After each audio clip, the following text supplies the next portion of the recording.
For those of you who don't know me already, I'm Kat. I'm part of the Wild Alaskan Company recipe team. I cook fish almost every day, trying out different recipes and techniques and species and flavors. That means I usually end up having to eat seafood 2 to 3 times a week. Otherwise, my freezer gets way too full. So today's event is the inside scoop on what has personally made it really easy for me to enjoy any seafood as an everyday part of my lifestyle. The event is broken up into 3 different parts. Number 1, we're going to do a thawing demo. In case you think you know how to thaw seafood, just make sure. I'm going to show you a few of the proper ways to do it. Well, 2 proper ways to do it. Part 2, I'm going to share some of my fish cooking essentials, tools, ingredients, things that I think go well with pretty much any species. Part 3, we're going to do a little bit of a cooking demo. One of my favorite cooking techniques. Shown this one a lot. I usually change up the ingredients depending on what's available at the market,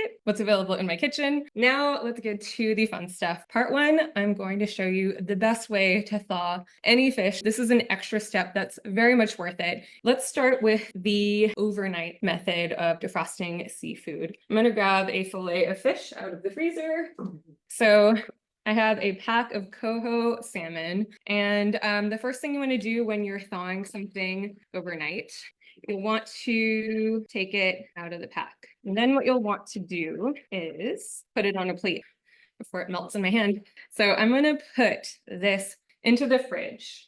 Ideally, you're going to put it on a low shelf in the fridge. You're putting it on a low shelf just in case you get any sort of spillage. You don't want to have the entire fridge covered with like juices from this. I like to use a rimmed plate. You can use something like a baking sheet, and then you're just going to leave it in the fridge overnight. You don't have to cover it. You can if you like, 10 to 12 hours, and it should be defrosted by then.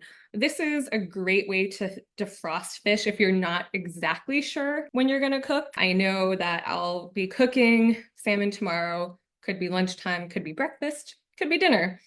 You can keep it uncovered in the fridge for up to 3 days without cooking it. I do like to cover it if it's going to be more than a day because the fridge does dry out the surface of the fish. Just keep that in mind. If you leave it in there for a day, it's not going to be an issue, but after that, cover it just so it doesn't dry out. So that's the overnight method. That's probably the one that you're familiar with. Just make sure, like I said, to take it out of the pack. If you are wanting to defrost something that you know you want to cook within the next hour, I'll show you the next method. This is the quick thaw method. This is the one that I use probably more often than not because it's super convenient. I can't always plan ahead. I don't always plan ahead. So knowing that if I'm able to have at least an hour heads up, this is my go-to. So you do want to take it out of the pack, but then I know it seems redundant. You have to put it back into a resealable bag. So you can reuse any bag to oblivion as long as there's no holes in it. And then we're not vacuum sealing it. We're just sealing it tightly. Then we're going to put it in a bowl of cold water so that it's submerged. If the fish is floating, you can just weigh it down with, I don't know, any object nearby, a mug, something like that. And I'll check on the fish after about 30 minutes. Thinner fillets might be defrosted all the way through within half an hour. A thicker fillet might need an extra 15 to 30 minutes, so up to an hour. I like to change the water out after a half hour just to make sure the water's not getting too warm or even too cold if you have a bunch of stuff in a single bowl. The benefit of this is, like I said, within 30 minutes to an hour, you have a fillet that you can cook. This is great when you're short on time. The sort of, not the con of this, but something to understand about using this thawing method is that you do need to cook it as soon as it's defrosted, just to make sure that it's still safe to eat because you're defrosting this at room temperature. That's the danger zone. So this is a safe way to defrost as long as you cook it when it's been defrosted. You can't wait till tomorrow or later tonight to eat a fillet that's been defrosted this way. This is the one that's super convenient for me. I'm just going to set this aside. You don't have to put it in the fridge, just leave it at room temperature in that bowl. If you don't have any time to defrost fish, one thing that I really like to do with salmon specifically is to cook from frozen. You do sacrifice some control over the doneness of the fish when you cook from frozen, but this is good when you're really in a pinch. I especially like searing salmon from frozen because you can have it out of the freezer onto a plate with crispy crispy skin within 15 minutes. So that's a Hail Mary if you don't know what you're going to have for lunch or dinner. The next thing that I want to show you is some of my essentials. Cooking any species of fish, even if you're not really familiar with it, can be just as basic as cooking any other protein. There are, however, some essential tools that make it a lot easier. Whether you're getting the wild combo box, wild salmon box, or the wild whitefish box, the most important thing that you'll want to check out are the how-to cooking guides. They cover some of the basic cooking methods that you'll want to use: baking, searing. I think most of them include broiling, especially as a beginner. They're really helpful if you're new to cooking wild salmon, but helpful if you're just new to cooking seafood in general. Wild salmon I want to mention specifically because it cooks a lot faster than farm salmon. It's so much leaner. The way that farmed salmon is produced causes it to have an unnaturally high fat content. It's going to really affect the cook time. And a lot of the fish that perhaps many of us have been cooking before discovering Alaskan seafood was farmed. Definitely check out the guides for that. It's going to help you get the fish cooked the way you like it. That's a virtual tool to use. Of course, I mentioned earlier that the member experience team use them like a tool. They're your digital fishmonger, let's say. As for like real tools, this is the first thing that I really highly recommend everyone have: a fish spatula. So the fish spatula is a really thin, flexible, long spatula. It's going to be very different. It doesn't seem that different than a regular spatula because it's metal and it's on a stick, but this is going to make it so much easier for you to handle fish, to flip it. Because it's so flexible, you can get it under a fillet without basically destroying the fillet in the pan. You don't have to buy a fancy one. This is just a restaurant supply version. There's usually a slant to it, and that is really helpful for getting under the fillet. I'm right-handed, so this slants this way. If I was left-handed, it would slant the other way. Highly recommend adding one of those to your kitchen utensil drawer. The next thing that is helpful is an instant read thermometer. So this takes the temperature of anything within milliseconds. The instant read thermometer is going to be really helpful when you're cooking fish and trying to measure the internal temperature of the fillet. This is going to help you understand objectively what the doneness level is of the fish. So if I'm putting this into a fillet of salmon and it registers at 120 degrees in the center, I kind of have an idea that it's medium rare. If it's 130 degrees for salmon or whitefish, that's a little more on the medium side. So this is just going to help you familiarize what fish looks like when it is that doneness. It'll help you understand what you like, and it'll also help you understand when to pull the fish from the heat, depending on how done you like the fish. Definitely use this for really thick fillets because it's hard to tell sometimes if the inside is done. So a helpful gauge. The other sort of in real life tool I want to mention is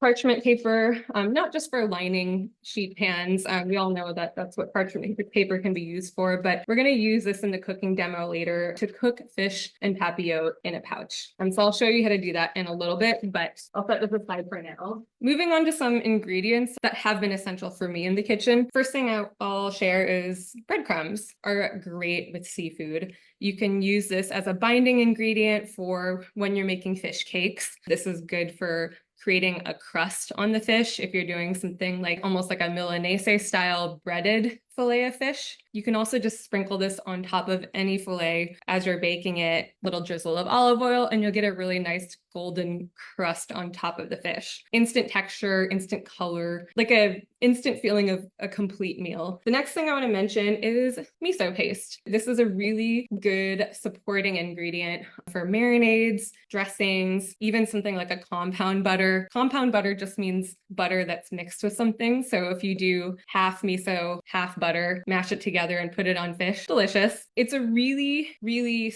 salty, like fermented soybean product that has a nice savory flavor that complements seafood especially. That is one of my essentials, just gives something instant flavor. But even more instant is my next choice. I always have some sort of pesto in the fridge. Store-bought, homemade. Find a good quality pesto or sauce that you really like to enjoy with fish so that you don't have to even think about chopping something or with pesto specifically, I like putting that on fish as I'm baking it, toss it into some pasta, flake some fish in there. even serve this just like a dollop on a baked filet, like right before serving. It's just an instant base of flavor that makes any meal feel complete. So those are my choices for ingredients. Choose what works for you in your pantry. All right, cooking demo, part 3. This is one of my favorite ways to cook seafood because it's so easy. I've done this many times and it's always a different combination of ingredients. We're going to cook fish and papillote, and I'm going to add in some summer ingredients. So I've got some cherry tomatoes, fresh corn. So I'm going to do corn, tomatoes, and papillote with salmon. So I have a fillet of coho that I defrosted overnight. Oh, you know what? I actually meant to mention one of my favorite tools, kitchen tools that doesn't seem like a tool, kitchen towels. You can use paper towels, of course, but this will instantly level up any method of cooking that you're using because you really need to make sure that you're patting the surface of a fillet when you're cooking it, searing, baking, broiling, grilling. Anything that's not like a wet cooking method, all of the moisture that's on the surface of the fish, it's not a bad thing, but it's going to really inhibit a crust, a sear, grill marks. The moisture makes it more likely that the fish is going to stick to the pan. So do not skip that step. So this is nice and patted dry. To cook in papillote, what I like to do is I like to start with a base of vegetables. So I'm going to put this corn in. That's probably a good amount for myself. A lot of juicy tomatoes here. And this is kind of the base of the dish. I'm going to add some olive oil and season this pretty lightly with salt. There's so much flavor in here that I don't need to over season. Then I like to put any fillet of fish right on top of that. This is going to get another drizzle of olive oil. And then what I like to do is take some of this pesto that I always have, smear this right on top of the fillet. It looks like a ton, but this is going to be the perfect amount because that pesto is going to flavor the fish as it cooks and kind of melt into the vegetables. Season this with a little bit of pepper. I know this pesto pretty well, so it already has some salt in it, so I'm going to skip the salt on the fish itself. And then the next thing we want to do is add a little bit of liquid. With the juicy tomatoes, it's probably not super necessary for this version of cooking in papillote, but what I like to do is take a little bit of white wine or veggie stock if I have it. If I don't, I'll take some miso paste and whisk that in maybe a teaspoon or so into a little bit of water. And it's almost like I'm making miso soup, just a little single serving of it. Give that a taste. Whatever you're using as a liquid should just be a tasty liquid. So I'm just going to pour that into the bottom of the dish. And this moisture is what's going to help really build steam in this packet because we're going to bake it. So I like to build this on a baking sheet in case any of this liquid escapes. And to do this, you start at the top corner, you start making little pleats around the edges. You can do this with aluminum foil. It's probably a lot easier, but it doesn't have to be perfect. So as long as you have a decent seal and steam isn't just totally escaping out of your little packet that you formed, you should be good to go. So this is going to go into the oven for about 10 minutes here. Actually, maybe I'll check it at 8 minutes. So that is going to bake very gently in the oven. We essentially have formed this little steamer pouch for the fish. I set the temperature of the oven at 400 degrees. The temperature is not super important. Anything between 350 and 450 is good when you're using this cooking method. Because it's in a pouch, it's a little bit protected from the actual heat. As long as your oven is hot between that 350 to 450 range, you'll be able to cook this way plus or minus a few minutes. I'm going to check it at 8 minutes just to make sure it doesn't get overcooked. Let me pull this out of the oven and we'll see if it's done. So as you can see, we have some browning on the side here, but nothing close to catching on fire. I actually will go ahead and check this fillet to see if it's done by just doing this. Hopefully aiming for the middle. So this looks like it still needs a couple of minutes. So I'm gonna throw this back into the oven. We'll check on it in maybe 2 or 3 minutes and we'll go from there. Let's check on this fish again. I think we should be done enough to try a little bit here. All right, I'm gonna go ahead and open up this parchment paper. Whew, that looks beautiful and summery. So this looks like it's done to me. So I'm going to go ahead and transfer this to a plate. I like to use kind of like a shallow bowl when I'm cooking this way because there are lots of delicious juices in here that I do not want to miss. So I'm going to drop that onto my plate here. And then, oh, that looks amazing. All right, let me move this so you can see this beautiful summery meal. We have coho salmon steamed in papillo with some basil pesto on top, some cherry tomatoes. They're just perfectly juicy and soft. You can see that juice kind of exploded out of that tomato, a little bit wilted. The corn was really nice and fresh raw, but now it's a little bit cooked. For the moment of truth, the salmon is super, super flaky. It just flaked right off of the fillet and it looks nice and juicy and moist. Let's take a bite. Perfect. This is a really great way to play around with species, with flavor combinations, and have a little bit of a relaxed time cooking because it's probably going to turn out really, really good unless you do something very, very wrong. And if you do something very wrong, just try again. All these juices in here are what kept the fish really moist and tender and flaky. Yeah, thanks for watching me cook this and eat this. All right. And that is it for today. The next live event is scheduled for 2 weeks from now, not next week. I won't see you until mid-August, but we're going to be cooking fish escabeche with Pacific halibut. If you've never heard the word escabeche before, don't worry. It's just a non-English word for a very tasty, very easy recipe. Until then, live wild. Thanks for coming.